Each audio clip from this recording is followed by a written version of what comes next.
Uma pergunta que é muito recorrente, tá? E ela vem diversas vezes por diversas formas diferentes de expressar ou direto ou indiretamente associado a ela, é se a crise do analfabetismo funcional, essa crise das inteligências, a incapacidade das pessoas, intelectual mesmo, em patamares tão gritantes, é um problema brasileiro ou não, tá? Então eu já começo de antemão dizendo que não é um problema brasileiro, ainda que no Brasil possa ser um caso extremo, e efetivamente eu insisto que o Brasil é um caso extremo, tá? Há um declínio das inteligências. Esse fenômeno vem sido observado por muita gente no mundo inteiro. A própria bibliografia de que eu me valho muitas vezes para falar sobre analfabetismo funcional é a minha especial americana, secundariamente ela é alemã, fora de alguns autores brasileiros que eu vou usar também. Mas, por exemplo, entre os americanos há o clássico aí do Mortimer Adler. Mortimer Adler foi uma inteligência iluminada aí, que já provavelmente pelos anos 50 ou até anos 40, não sei precisamente, já estava apontando essa problemática do analfabetismo funcional na própria obra dele, que é um clássico, Como Ler Livros. Ele já indicava o problema em que, olha, as pessoas não sabem mais ler, o camarada passa por todos os processos de alfabetização, escolarização formal e etc., mas ele sai inepto em leitura, ele sai debilitado, etc. Falando Mortimer Adler. O próprio Como Ler Livros, que é um clássico dele, tá? Ele mesmo monta, olha, é mais negócio seguir isso aqui, tá? Porque o esquema inteiro aqui, a escala de burrice mesmo dos americanos está aumentando. Sim, esse mesmo fenômeno, você pega, por exemplo, na Alemanha, o Hans Enzensberger, tá? Em que ele é dele a clássica a frase em que ele aponta: o analfabeto atual sabe ler e escrever. É, exato. Ele já está fazendo uma crítica pujante, tá? A debilitação intelectual dos alemães. E nas obras deles ele mostra um paralelo disso com a televisão. Televisão, por exemplo, quem não sabe, na Alemanha, ela foi introduzida como uma ferramenta escolar. A popularização da TV é porque era diretamente ligada a uma ferramenta da escola, tá? E cujos efeitos foram catastróficos para as inteligências, tá? Então nós estamos falando de gente nos Estados Unidos, estamos falando de gente na Alemanha. Tem um outro autor muito importante também, o John Gatto, tá? John Taylor Gatto. Ele tem essa obra chamada O Emburrecimento Programado, em que ele faz essa crítica muito profunda, tá? Muito profunda ao esquema que a escola está funcionando para emburrecer, tá? Vai pegar o Maquiavel Pedagogo do Bernardini, que vai mostrar todo esse material e etc. Então assim, achar a bibliografia estrangeira apontando a problemática do declínio, tá? É muito fácil. Pegar um autor vivo, mais contemporâneo, que está deixando sua repercussão, é o Theodore Dalrymple, tá? Ele não fala exatamente da escolarização, ele não fala exatamente da problemática cognitiva, mas ele vai falar da debilidade existencial, da debilidade das personalidades, tá? Vai fazer eco também tudo isso com o Bauman, quando o Bauman está falando lá de toda a problemática do tempo líquido. A problemática do tempo líquido é uma problemática de burrice também. Ele vai mostrando claramente: você tem 5 mil amigos, você não tem nenhum. Porque a argamassa, gente, de uma amizade é a interlocução. Sim, interlocucionar. Falar com dotação de sentido. Progredir num relacionamento. Progredir num assunto. Progredir num vínculo. Isso demanda interlocução, igual progredir consigo. Nem que você faça uma intralocução, que é o manejo interlocutivo da consciência. O Bauman no Tempo Líquido, ele mostra o declínio da interlocução e o aumento da interação. As pessoas estão interagindo muito mais, nós somos mais ativos nessa perspectiva, que não é propriamente uma ação, é uma reação chamada de ação, mas nós não interlocucionamos, tá? Hoje, há uma referência que se o cara comunica é suficiente, há uma referência que se o cara funciona é suficiente, não há uma referência sobre se a pessoa tem semântica. Vamos lembrar uma abordagem que eu uso muito: o analfabeto funcional, ele funciona, ele não significa. Funcionar é funcionar, significar é outra coisa. Nós estamos num processo de burrice mundial, evidentemente. No Brasil é um caso muito extremo. Pô, o próprio professor Pierluigi Piazzi, quando ele também dá um exemplo dos Estados Unidos, teve lá um acidente na usina 3 Mile Island, que as pessoas não sabiam o que fazer, criaram uma situação de pânico, ninguém sabia o que fazer e veio lá um aviso assim: em caso de situação tal, saia pela porta. As pessoas ficavam erráticas. Depois falaram: por que vocês não saíram? Não, ninguém mandou. Porque a informação objetiva não é alcançada. O analfabeto funcional não alcança a objetividade, ele precisa que alguém mande nele. Sim, ele é cão sem dono. O cão ainda tem uns instintos. O analfabeto funcional pode até negar os próprios instintos dele. Então o que acontece? O analfabeto funcional pode negar isso. Isso é um fenômeno mundial, porque é mundial a mudança da relação de autoridade. Tá? Vamos lembrar, a vida gregária passa por relações de autoridade. Tá? Não tem jeito.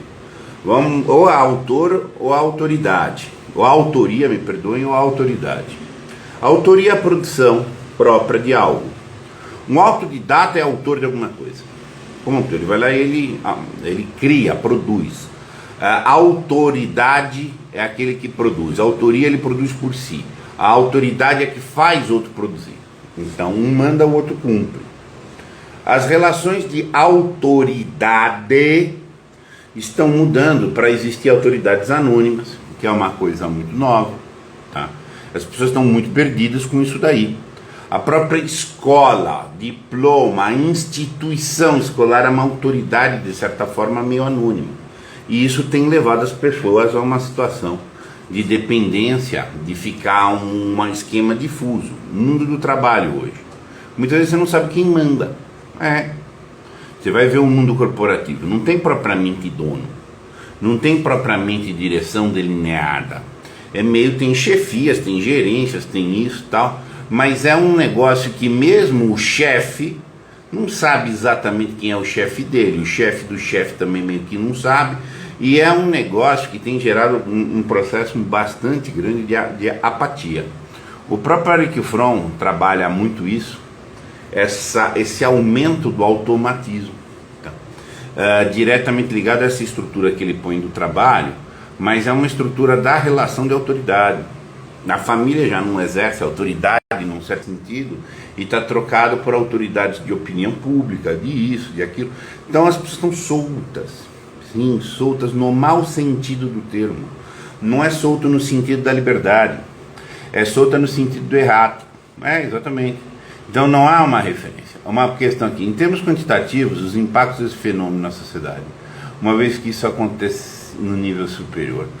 Olha, o Lima Barreto, o Lima Barreto deve ter morrido lá pelos anos 30 ou 40, sei lá, algo assim, mas ele já tinha uma crítica que o nível superior é o que menos é necessário.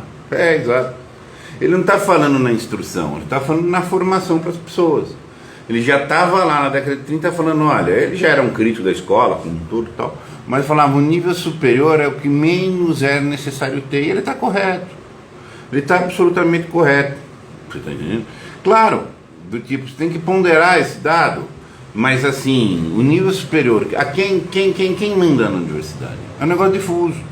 A universidade é um pacotão político de coisas assim, que efetivamente não tem. Mas quem é o cientista? Não tem. Tanto que aconteceu essas coisas cretinas agora com pandemia. A ciência falou, a ciência não falou. Ignorância, burrice mesmo. A ciência não fala, há cientistas que dizem. Uma frase com sentido é: o cientista X falou tal coisa pelos fundamentos tais, tais e tais. Mas a ciência achou. Aí você vem dizer, então a universidade achou. A universidade nem existe. É apenas um abstrato, é um ficto. Então essa questão do desaparecimento das autoridades, tá? Isso está visto por outros prismas também. Quem era a autoridade antigamente? Era um teólogo. Do teólogo foi para o cientista. Do cientista virou quem? Opinião pública. Tá? E aí assim, está existindo uma difusão disso tudo. E as pessoas estão perdidas. Mas isso não é contra a liberdade? Num certo sentido, por uma relação sadia de autoridade. Tá? Existe a relação pervertida de autoridade, mas existe relação sadia. Tá? Você troca autoridades mais ou menos conhecidas. O professor era uma autoridade, a família era uma autoridade, você tinha alguns modelos de autoridade. Eu vou para a ideia grega, o herói, a razão de ser do rememorar os heróis, como Homero fez, era para ter as autoridades. Eles que conduziam como tinha que ser os serviços por um modelo de produção. Eu não sei, eu não sou autor para fazer sozinho, eu preciso de uma autoridade a que eu sirvo. Eu, por alguns motivos que não é o caso, eu frequentei por muitos anos a Eslovênia, um país que é considerado detentor de um nível de educação altíssimo. Tá? Eu convivia com pessoas da educação lá, então, estavam estarrecidos que eles estão em crise. Agora as crianças não estudam latim e grego, ou estuda latim ou estuda grego, mas não pode mais ter as duas línguas porque há uma restrição orçamentária do Estado. Então assim, a crise dele, quando Hans Enzensberger está criticando a inteligência da Alemanha, a Alemanha tem 3% de pessoas, 3% de pessoas, tá? Que tem domínio absolutamente proficiente no idioma. E ele está criticando isso. Em todos os tipos de discurso, etc. No Brasil é 0,14%. Então você vai vendo o nível. Você pegar um dado, por exemplo, do Pierluigi Piazza, ele fala que só 8% da população tem posse da linguagem, que se comunica linguisticamente. Todos os demais se comunicam, ou seja, 92% se comunica assim, daí, como é que é? Valeu, tal. É um fluxo afetivo de comunicação apenas. Não quer dizer que esses 8% são proficientes. Quer dizer que usam a linguagem. Pode simplesmente usar num nível leitor, num nível interlocutivo, sem necessariamente alcançar a proficiência de que eu falei antes, que é 0,14 e paralelo na Alemanha 3%. Tá? Ele fala o seguinte, inclusive a maioria mulheres. A maioria das pessoas que hoje usa a linguagem articulada no Brasil, segundo pelo IDPES, são mulheres. Desses 8% seriam compostos 6% por mulheres, 2% por homens. Em várias carreiras isso é muito evidente. Na carreira jurídica, por exemplo, você vai ver como o perfil feminino é muito mais focado, centrado, fala de maneira ordenada, etc. E os homens estão mais broncos. Exato. Então assim, você vai vendo que o patamar de burrice, gente, não tem que temer a palavra. Analfabeto funcional é uma expressão, um eufemismo. Tá? Porque o fato mesmo bruto é burrice. Tá? Burrice deliberada, assim, não é porque eu sou cego que eu nasci cego, não é porque eu fecho o olho. Esse problema, por isso que o problema do analfabetismo funcional, ele é um problema ligado a uma dimensão moral, é ligado a uma dimensão de negação da realidade, de negação da liberdade, me desculpem. Como a estrutura de relações de autoridade, ela está mais difusa, não tem ali cara ordenando a produção para que você se eduque por de fora, tá? No bom sentido do termo, não por uma conformidade, mas para extração dos seus potenciais. As pessoas estão ficando soltas e estão usando esses aspectos postiços, tá? Inteligente. Só fala com burro, gente. Só falar com burro. Tem um cara que trabalha aqui no meu prédio, que é burríssimo, que é um cara perigosíssimo, que vai dar algum problema aqui. Você está entendendo? É um cara que, se chega uma ambulância aqui, para pegar alguém que está tendo um AVC, que acabou de chamar ambulância, ele vai querer ver documento da ambulância, vai querer ver isso, vai perguntar se marcou hora, se não marcou hora, nesse nível de coisa que a gente está falando, você tá entendendo? Coisa que o cara não consegue, então assim, ele fica num processo aí de defesa, defesa. São seres soltos e largados, a maior parte da população é isso mesmo. Ah, então a coisa tá feia, tá muito feia e piorando, né? Ela tá muito feia e piorando. Então isso é um fenômeno mundial.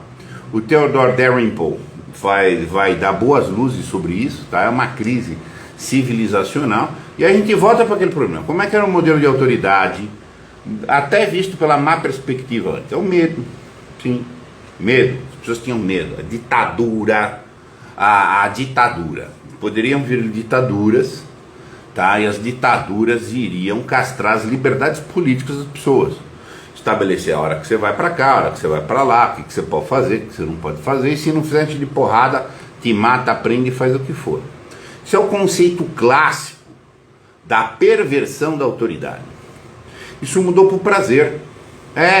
Então tá todo mundo muito alegrinho, no sentido do prazer, não no sentido da felicidade. E manda título para todo mundo, chama todo mundo de doutor, fala coisas bonitas, fala frases motivacionais, não fala faça porque senão eu te bato. Não, você está empoderado. Você é analfabeto funcional, mas você está empoderado. Você rebola a tua bunda no funk, que orgulho de que você rebola a tua bunda no funk. Então você troca um controle de perversão de autoridade pervertida do medo para uma autoridade pervertida pela bajulação, pela motivação rasa, etc. Isso estava já na crise dos filósofos, dos sofistas, tá? Quando os filósofos diziam, não, então a retórica é apenas a bajulação. O autor que vai muito bem nessa zona aí, Aldous Huxley, tá? Com o Admirável Mundo Novo, nós estamos vivendo a distopia do Huxley. As pessoas são burras mesmo. Assim, entrega toda a possibilidade de liberdade, entrega toda a sua alminha por uma bajulaçãozinha. Ai, fala que a minha bundinha tá bonita. É nesse nível de pessoas, é nesse nível de coisas que a gente tá mexendo, tá vendo? Isso é um dado da realidade. Estou lendo uma obrinha agora clássica de um autor muçulmano andaluz, o Ibn Tufayl, o filósofo autodidata. Como esses caras clássicos, mesmo por outras perspectivas, eles têm muita bagagem. Ele esclarece toda a problemática. Esse filósofo autodidata se fez de uma maneira bruta, por circunstâncias da vida, depois encontrou um cara educado, no sentido da civilização. O cara que se desenvolveu sozinho janta. O educado. Exato. Tem que ler os clássicos. Chegou uma pessoa aqui para mim outro dia, daqui, veio me visitar aqui em casa, várias coisas, estava profissional em marketing. Tal, não sei o quê, porque eu me formei em marketing faz 20 anos, mudou tudo, não serviu para nada, o que eu estudei. Bom, não serviu para nada porque você estudou, é porque você nunca aprendeu. Exatamente, você só gerou pique e cuida do marketing. Não, porque o marketing faz venda. A pessoa não sabe o que está falando. A pessoa não sabe o que está falando. É ignorante. Então, pessoa boa, eu conheço, mas assim, uma pessoa limitada. E gosta de perguntar, pode, mas o que você aprendeu? Não, aprendi a fazer petição. Exato. Eu falei, olha, deixa eu contar uma coisa. Você aprender, isso não é o marketing, fazer venda. Isso é o efeito do marketing. O marketing já é coisa na careca do que seja. O marketing se chamava retórica, digamos. E trabalha com a instigação do desejo. Puta, é verdade. Então, é instiga sem conhecer a compreensão do desejo humano. Ponto. Aí você vai ler o clássico. Era 10 vezes mais necessário ela ter lido o clássico do que ter feito a faculdade inteira. É a mesma coisa que alguém chegar aqui e falar, não, mas não tem gente burra aqui ao meu redor. Todo mundo é inteligente. No Brasil, você pega alguém e fala, no meu círculo social, as pessoas usam linguagem, sabe? Pessoas têm aparatos linguísticos, têm recursos intelectuais, fazem conectivos de ideias, tal. Se alguém falar uma coisa dessa pra você, 99,99% tá achando que você tá falando que é ignorante, que não tá percebendo. É um masoca que não percebe que só tem saco pro lado dele. Já? Então é assim, esse é um nível de coisas. Então, como há um padrão imediatista humano, e eu vou evocar Aristóteles, há um padrão imediatista humano em que nós nos comparamos, porque o imediato medo humano não é nem morrer. O imediato medo humano é ser menos que os outros. Essa é a grande questão que ocupa as mentes imediatistas, as mentes vulgares, as mentes majoritárias. Então, se você está num bando de burro, perfeito. Eu sei uma coisinha aqui, eu sei, eu estou melhor que os outros caras. E você tem uma referência de trocar o coletivo pelo objetivo. Isso é uma imaturidade intelectual que a gente cai. Só que numa fase da vida você tem que crescer. O ápice da burrice é o idiota. Idiota, quer dizer, vem de idios, em grego, que é o fechado nele mesmo. Então ele toma por referência que tudo é o sentimento dele. Eu estou com medo, eu acho que o mundo inteiro é um pavor. Eu estou feliz, eu acho que o mundo inteiro é o jardim do Éden. Exato? Então assim, ele é a métrica de tudo. Ao ponto que acho que foi Protágoras que soltou. O homem é a medida de todas as coisas. Foi duramente combatido. Se você assumir-se como medida de todas as coisas, entendeu? E, enfim, perfeito, isso até pode ser na tua ilusão. E de tal maneira, isso é o máximo da burrice. E o máximo da inteligência é exatamente o contrário. É a aniquilação de um eu, é a dissipação de um ego para um movimento de entrega à objetividade. Chame de objetividade, chame de transcendência, chame de Deus, chame de Cristo, que veio fazer a mediação para uma experiência de encontro, que é além de mim. Sim, o inteligente tem que se ver, se encontrar para se largar, porque o burro está afirmando, crendo uma autossuficiência como se ele fosse a calça dele mesmo. Você tá entendendo? Mas enfim, então tá vendo? Então essa crise da burrice, ela é mundial, você está entendendo? Não é um problema brasileiro. No Brasil pode-se falar que é um caso extremo. As nossas relações de autoridade são mais pervertidas assim. Aqui no Brasil a gente tem aquela maldição da figura do padrinho. Um padrinho. Coisas que isso é nosso aqui, é um troço, isso aqui é um negócio assim, sabe, diferente, entendeu? No psiquismo brasileiro é uma coisa sempre meio esquizofrênica zona. Então assim, há seus problemas maiores. Então se o mundo está em declínio, nós estamos na ponta da questão. Mas é negativo contra o Brasil? Sim, é síndrome de vira-lata. Somos. Só que é um país de vira-lata, hein? Só que é um país de vira-lata. Absolutamente. Tem que falar isso. Não estou falando isso como projeção, como desejo, não, como crítica e lamentação. Mas enfim, agora tem que fazer igual o Fernando Pessoa, meu. Regar minhas plantas, cheirar minhas rosas, o resto da vida alheia, é sombra da erva alheia. Nós temos que achar soluções individuais e construir nosso caminho para a inteligência. A luz está aberta para todo mundo, cara. Você tem que pegar e se abrir. Então assim, esse era o bate-papo. A crise de analfabetismo funcional é mundial, no aspecto cognitivo, no aspecto da dependência psíquica pelas relações de autoridades. A bibliografia de que eu me valho é predominantemente americana, secundariamente alemã e depois é brasileira. Tá? Aí para você ver o nível das coisas. E esses caras, Mortimer Adler, Miriam Joseph, Hans Enzensberger, John Gatto, todos esses teóricos, aí o próprio Bernardini, tá? São caras também de rabeira, no sentido, eles são ostracizados nos seus ambientes, porque eles criam esses bodes incômodos nos sapatos das instituições, nos sapatos, etc. Viu? Então, meus caros, hoje a gente afundou, mas era uma pergunta recorrente. É no Brasil! É no Brasil também essa grande crise aí da inteligência. Gente, um abraço.